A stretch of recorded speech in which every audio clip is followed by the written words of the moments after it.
agasubira mu gitaka. Ubugingo bw'umuntu ndetse n'umutungo we bikomoka mu ijuru ku Muremyi. Iyo umuntu apfuye n'imigambi irashira agasubira mu gitaka. Mwami nzagira iherezo ryiza, Mwami nzagira iherezo ryiza, kuko nta na kimwe nazanye kandi nta na kimwe nzajana. Mwami uzampa iherezo ryiza, Mwami nzagira iherezo ryiza, Mwami nzagira iherezo ryiza, kuko nta na kimwe nazanye kandi nta na kimwe nzajana.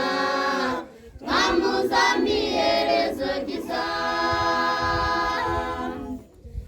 Iyo ubonye uramutse utangiye imigambi ariko ntumenya nibabwira, hari igihe ubwira ngo umuryango wawe ubeho, wari ukwiye guhora ushima.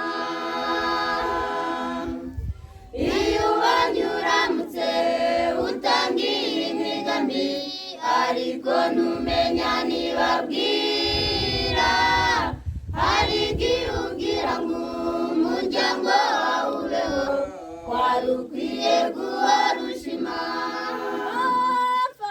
Mwami nzagira iherezo ryiza, Mwami nzagira iherezo ryiza, kuko nta na kimwe nazanye kandi nta na kimwe nzajana.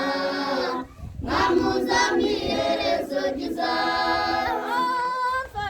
Mwami nzagira iherezo ryiza, Mwami nzagira iherezo ryiza, kuko nta na kimwe nazanye kandi nta na kimwe nzajana. Mwami uzampa iherezo ryiza. Ntukajye wiganyira cyangwa ngo utekereze ibiri imbere yawe utabizi.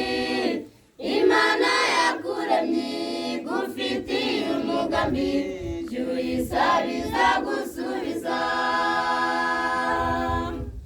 Ntukajye wiganyira cyangwa ngo utekereze ibiri imbere yawe utabizi.